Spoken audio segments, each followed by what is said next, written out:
نہایت ادب اور احترام سے ڈاکٹر حسن کمیلی صاحب سے گزارش کروں گا کہ وہ تشریف لائیں اور بارگاہ امام محمد باقر علیہ السلام میں نثری خراج عقیدت پیش کریں. آپ الحمد للہ والصلاة علی اہلہا. قال اللہ تبارک و تعالی فی کتابہ المجید وفرقانہ الرشید وقولہ الحق. بسم اللہ الرحمن الرحیم. هل يستوي الذين يعلمون والذين لا يعلمون. صدق اللہ العلی العظیم. بزرگان محترم و نوجوانان عزیز، اس وقت کی یہ محفل مقاصدہ جو امام محمد باقر علیہ السلام کی ولادت کی مناسبت سے ہے، میں صرف تعمیل حکم کے لیے اور اس سعادت کو حاصل کرنے کے لیے حاضر ہو گیا ہوں. بس 5 منٹ کے اندر اپنی بات کو مکمل کروں گا. ابو جعفر ہادی باقر آل محمد امام محمد باقر علیہ السلام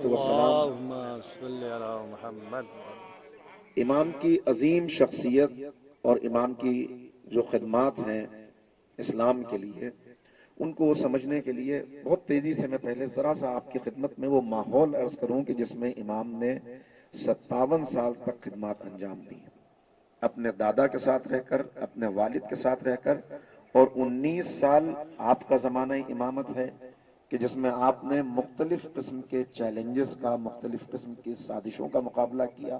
اور یہ ایک حقیقت ہے کہ اگر امام محمد باقر علیہ السلام کی شخصیت نہ ہوتی اور آپ کی خدمات نہ ہوتی تو یقیناً وہ سلسلہ علم، وہ سلسلہ ہدایت منقطع ہو گیا ہوتا. امام کے سامنے جو چیلنجز ہیں وہ کیا ہیں؟ سب سے پہلے امام کے سامنے جو حکمراں ہیں، 10 حکمرانوں کا زمانہ ہے جو امام نے دیکھا ہے، اور ان 10 حکمرانوں میں ایسے ایسے بے حیا حکمراں ہیں، عبد الملک ابن مروان کہ جس کے متعلق یہ تاریخ میں ملتا ہے کہ اس کو قرآن سے اتنا تعلق تھا کہ ہر وقت قرآن سینے سے لگائے ہوئے مسجد کے اندر بیٹھا ہوا ہے، تفسیر قرآن، علم قرآن، مسائل قرآن کو بیان کر رہا ہے. لیکن جیسے ہی اس شخص کے ہاتھ میں حکومت آئی، اس نے قرآن کو شراب کی حوض میں ڈالا اور کہا کہ جا آج سے تیرا اور میرا راستہ الگ ہے. اور اس کے بعد اس نے جو ظلم کیا ہے، یعنی آپ اندازہ لگائیں کہ اس کا ایک گورنر حجاج ابن یوسف ثقفی کہ جس نے 1.5 لاکھ مسلمانوں کو قتل کیا، جن میں سے اکثریت کا جرم کیا تھا؟ جرم تھا محبت اہل بیت. اور اس کے بعد یہ پورا سلسلہ جو اس کے بعد چل رہا ہے، سلیمان ابن عبد الملک جیسا حاکم آتا ہے کہ جو آنے کے بعد یہ اعلان کر دیتا ہے کہ ہمارا خزانہ بھرا رہنا چاہیے، لہٰذا ہمیں ضرورت نہیں ہے نئے مسلمانوں کی، اس لیے کہ اگر نئے مسلمان بنیں گے تو اب ان کو زکوٰۃ دینی ہوگی، جزیہ نہیں دینا ہوگا. جزیہ اگر نہیں دیں گے تو ہمارا خزانہ بھرا کیسے رہے گا؟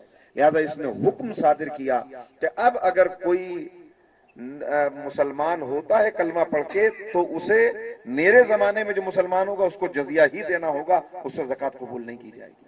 اس کے بعد ذرا دیکھتے چلے جائیں کیسے کیسے حکمراں ہیں.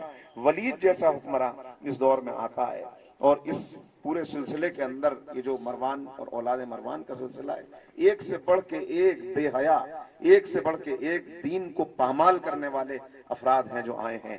ولید جو نکل رہا ہے شکار کے لیے، اور ایک مرتبہ کہتا ہے کہ ذرا قرآن تو لاؤ میں دیکھوں کہ یہ نکلنے کے لیے فعال نیک ہے یا نہیں. اور جب قرآن کو کھولتا ہے تو اس میں آیہ کریمہ سامنے آتی ہے، وَسَيَعْلَمُ الَّذِينَ ظَلَمُوا أَيَّ مُنقَلَبٍ يَنقَلِبُونَ.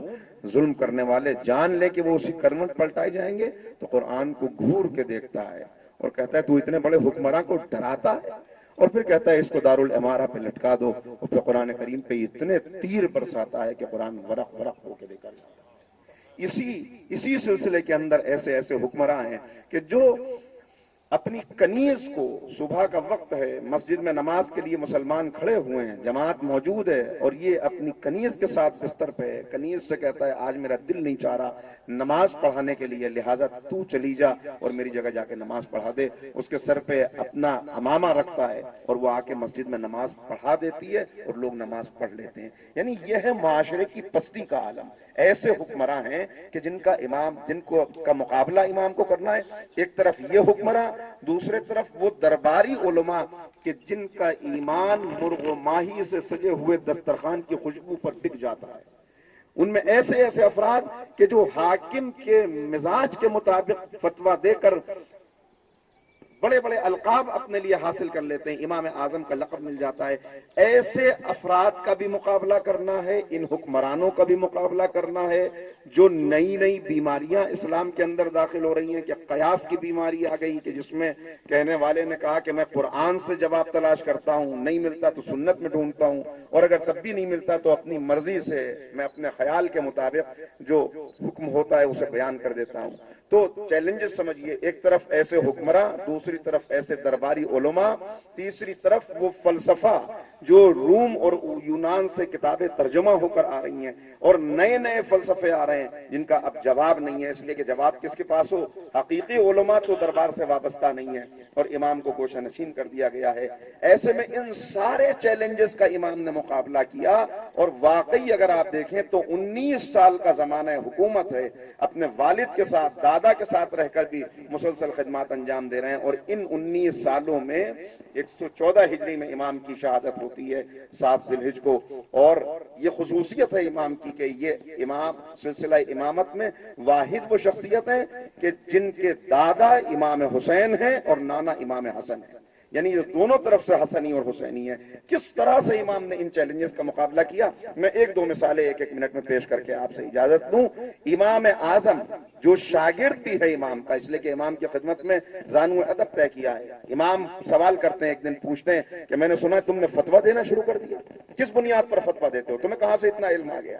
تو اس نے بیان کیا کہ میں وہی جواب جو میں نے ابھی آپ کو سنایا کہ قرآن سے, حدیث سے, ورنہ قیاس سے.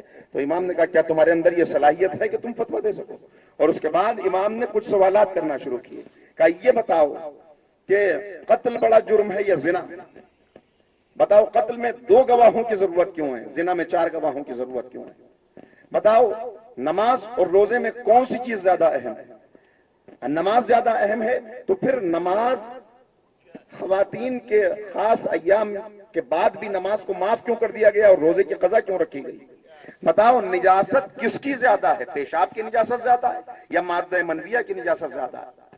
جواب تو, اور ہر سوال کے جواب میں کہتا ہے مولا مجھے نہیں معلوم, مجھے نہیں معلوم, مجھے نہیں معلوم. امام نے جواب دینے شروع کیے, کہا کہ سنو, یہ ساری باتیں نہ جاننے کے باوجود تمہیں کیسے یہ حق پہنچتا ہے کہ جب تم ان معمولی مسائل کو نہیں جانتے تو تم فتویٰ دینے لگو؟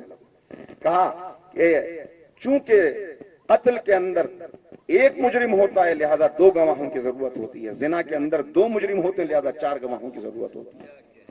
کا پیشاب کی نجاست یقیناً مادہ منویہ سے زیادہ ہے, لیکن اس کے باوجود وہاں غسل کا حکم دیا گیا, پیشاب کے لیے صرف پانی سے طہارت لینے کو کافی قرار دے دیا گیا, اس لیے کہ اسلام آسانی کا مذہب ہے.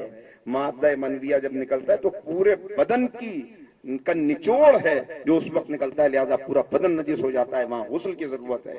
یہاں اگر ہر مرتبہ پیشاب کے بعد غسل کا حکم دے دیا جاتا تو دین پہ عمل کرنا مشکل ہو جاتا. اسلام آسان مذہب ہے, لہذا دین کے لیے آسانی فراہم کی ہے. یہ سوالات, یہ جواب, اب سلسلہ بہت طویل ہے لیکن میں بس مختصر کرتے ہوئے ان کا مقابلہ امام نے کیا اور لوگوں کو بتایا. آنے والا آگے کہہ رہا ہے مولا اب تو یہ حکم دے دیا گیا کہ اگر امام اعظم سے کوئی مسئلہ پوچھے گا تو 2 درہم انعام میں دیے جائیں گے, اگر آپ سے کوئی مسئلہ پوچھے گا تو 2 درہم اس کو ادا کرنے پڑیں گے. مولا بتائیے ایسے میں ہم کیا کریں؟ امام مسکرائے اور مسکرا کے جواب دیا کہ ان سے مسئلہ پوچھ کے 2 درہم وہاں سے لے لو اور پھر صحیح دین جاننے کے لیے میرے پاس آ جاؤ, 2 درہم ادا کرو. اس انداز سے امام تربیت کر رہے ہیں اور شاگردوں کی تربیت کی ہے, خصوصیت کے ساتھ شاگردوں کی تربیت. ایسے ماحول میں طاؤس یمانی جیسی شخصیت, جابر جعفی جیسی شخصیت کہ جن کو 70,000 حدیثیں امام نے یاد کرائی اور آ کے امام کی خدمت میں کہتے ہیں مولا اتنی حدیثیں آپ نے مجھے یاد کرا دی, اب میرا سینہ جوش مارتا ہے, اب میرے سینے میں ابال آتا ہے, مولا کیا کروں؟ کہا جب تک امانت دار کو نہ پاؤ اس وقت تک اس حدیث کے علم کو منتقل نہ کرنا. کہا مولا پھر میں کیا کروں جب جوش آتا ہے؟ کہا راتوں کی تاریکی میں چلے جانا, کنویں کے اندر منہ ڈال کے حدیثوں کو بیان کرنا مگر کسی نااہل تک یہ علم نہ پہنچانا. گویا امام بتا رہے ہیں کہ ہمارے یہاں سے ملتا تو ہے مگر جس کے ظرف میں جتنی صلاحیت پائی جاتی ہے ہم اسے اتنا عطا کر دیتے ہیں. تم اپنے ظرف کے اندر صلاحیت پیدا کرو. جابر جعفی جیسی شخصیت. اور اس کے بعد آگے بڑھتے چلے جائیں. امام کی خدمت میں جابر ابن عبداللہ انصاری آئے. کون جابر؟ جن کے ذریعے سے رسول خدا نے سلام بھیجا. یعنی یہ امام محمد باقر علیہ السلام کی منفرد فضیلت ہے کہ پیغمبر اکرم نے سلام بھیجا جابر کے ذریعے سے. جابر آئے ہیں, مولا مال دنیا سے میرا ہاتھ تنگ ہو گیا, مولا کچھ عطا کیجئے. امام نے کہا جابر اس وقت ہمارے حجرے میں کچھ بھی نہیں ہے. جابر ابھی بیٹھے ہوئے ہیں. کچھ دیر گزری کہ ایک شاعر آیا. اس شاعر نے آگے کہا مولا آپ کی شان میں ایک قصیدہ کہہ کے لایا ہوں, اگر اجازت دیں تو سنا دوں. امام نے کہا قصیدہ سناؤ. اس نے قصیدہ سنایا. امام نے غلام کو حکم دیا کہ جاؤ حجرے کے اندر سے ایک تھیلی لے کے آؤ. ایک تھیلی اس کو عطا کر دی. کہا مولا ایک اور بھی قصیدہ کہا ہے. کہا وہ بھی سناؤ. قصیدہ ایک اور سنایا. ایک اور تھیلی عطا کر دی. 3 قصیدے اس نے سنائے. 3 تھیلیاں عطا کی. ہاتھوں کو جوڑ کے کہنے لگا مولا میں نے یہ قصیدہ ان تھیلیوں کے لیے نہیں کہا تھا, میں نے یہ قصیدہ اس لیے کہا تھا کہ آخرت میں آپ کی شفاعت حاصل ہو سکے. دیکھیے دونوں پیغامات ہیں جو مل رہے ہیں. شورائے اہل بیت کو عطا کرنا یہ امام کی سنت ہے, اور ان کا آخرت پہ نظر رکھ کے شعر کو کہنا یہ امام کے چاہنے والوں کا صحیح شعار ہے. لہذا 3 تھیلیاں عطا کر دی. اب بے چین ہیں جابر. اٹھ کے گیا شاعر. ایک مرتبہ قریب آئے, کہا جابر تمہارے دل میں جو خیال آ چکا ہے مجھے اس کا علم ہے, آؤ جابر اندر آؤ. اندر لے کے آئے. کہا دیکھو جابر یہ پورا حجرہ خالی ہے, پورا حجرہ خالی ہے. اور اس کے بعد امام نے پیر کی ٹھوکر ماری. زمین پھٹی اور سونے کے دریا ہیں جو بہتے ہوئے نظر آئے. کہا اے جابر اللہ نے زمینوں کی تنابوں کو ہمارے اختیار میں دیا ہے, ہم اگر چاہیں تو پوری زمین اپنا خزانہ اگل کے رکھ دے, لیکن اے جابر اس کا مرتبہ اور تھا, تیرا رتبہ اور ہے. تیرے لیے توکل ہی زیب دیتا ہے, لہذا یہ خزانہ اس کو تو مل سکتا تھا مگر تمہیں نہیں مل سکتا. یہ بھی امام نے بتا دیا کہ جس کا رتبہ جتنا زیادہ ہوتا ہے اس کی آزمائش بھی اتنی زیادہ ہوتی ہے. طاؤوس یمانی جیسی شخصیت. آخر میں عرض کرتا ہوں خدمت امام میں آ کے کہہ رہے ہیں مولا آپ نے مجھے علم سکھایا, آپ نے میری تربیت کی. میں جاتا ہوں مختلف دشمنوں سے مقابلہ کرتا ہوں, لیکن کچھ ایسے سوالات ہیں جو مجھ سے کیے گئے مجھے بھی ان کا جواب نہیں مل رہا. مولا ارشاد فرمائیے, آپ جواب عنایت فرمائیے. کہا کہ کہو کیا ہے. بس 2-3 سوال, طویل ہے گفتگو لیکن 2-3 سوال آپ کو سناتا ہوں. کہا کہ مولا یہ بتائیے وہ کون سا اڑنے والا ہے جو ایک مرتبہ فضا میں اڑا دوبارہ نہیں اڑا؟ وہ کون سی زمین ہے جس پہ ایک مرتبہ سورج کی روشنی پڑی دوبارہ نہیں پڑی؟ امام نے کہا وہ کوہ طور ہے کہ جسے عذاب سے ڈرانے کے لیے بنی اسرائیل کو اللہ نے زمین سے اڑایا, اٹھایا اور ان کے سروں کے اوپر مسلط کر دیا, اور کہا کہ دیکھو اب بھی وقت ہے. وہ اس علامت کو دیکھ کر گھبرا گئے, توبہ کر لی, معبود اپنے عذاب کو واپس لے لے, ہم توبہ کرتے ہیں. کہا عذاب ٹل گیا, کوہ طور پھر قائم ہو گیا, اس کے بعد سے کبھی فضا میں نہیں اٹھا. کہا وہ جگہ جہاں پر جس زمین پہ روشنی ایک مرتبہ سورج کی پڑی وہ دریائے نیل ہے کہ جہاں سے جب جناب موسیٰ گزر رہے تھے تو اس کے اوپر روشنی پڑی. اور اس کے بعد کہا مولا وہ کون سے 2 بھائی ہیں جو ایک ساتھ پیدا ہوئے مگر جب ان کا انتقال ہوا تو ایک کی عمر 50 سال تھی, ایک کی 150 سال تھی. کہا کہ وہ عزیر اور عزیرہ ہیں, اس لیے کہ جناب عزیر وہ ہیں کہ 50 سال کی عمر تھی دونوں بھائیوں کی. اس وقت جناب عزیر کو اللہ نے, چونکہ انہوں نے کہا کہ معبود کیسے تو مردوں کو زندہ کرتا ہے, ایک بستی کے پاس سے گزر رہے تھے, قرآن میں واقعہ محفوظ ہے, کیسے زندہ کرتا ہے. بس عزیر کو سلا دیا گیا, مار دیا گیا. 100 سال تک جناب عزیر سوتے رہے, اور جب 100 سال کے بعد بیدار ہوئے تو کھانا گرم تھا, گدھے کی ہڈیاں بھی سرما ہو چکی تھی. کہا کہ عزیر کتنی دیر سوئے؟ کہا معبود 1 دن یا اس سے کچھ زیادہ. کہا تم 100 سال تک سوتے رہے. کہا اب دیکھو, اب جو دیکھا. کہا معبود کھانا تو گرم ہے, اس میں سے ابھی بھی بھاپ اٹھ رہی ہے. کہا اور وہ تمہارا گدھا. کہا کہ اے عزیر ہم قدرت رکھتے ہیں, اگر چاہیں تو 100 سال گزرنے پر بھی اس کھانے کو گرم رکھیں, اور چاہیں تو 100 سال میں جو گدھے کی ہڈیاں سرما بن چکی ہیں ان کو پھر سے زندگی عطا کر دیں. بس ہڈیاں جمع ہوئی, کھال آئی اور گدھا پھر کھڑا ہو گیا. 100 سال کے بعد گدھا اٹھا, نبی کے پہلو سے اٹھا مگر پھر بھی گدھا تھا. اب پہنچے جناب عزیر, پہنچے اپنے بھائی سے ملاقات کے لیے. عزیر کے بھائی عزیرہ 50 سال کے تھے, اور عمر چونکہ رک گئی تھی لہذا وہ 150 سال کے ہو چکے تھے، یہ اب بھی 50 سال کے تھے۔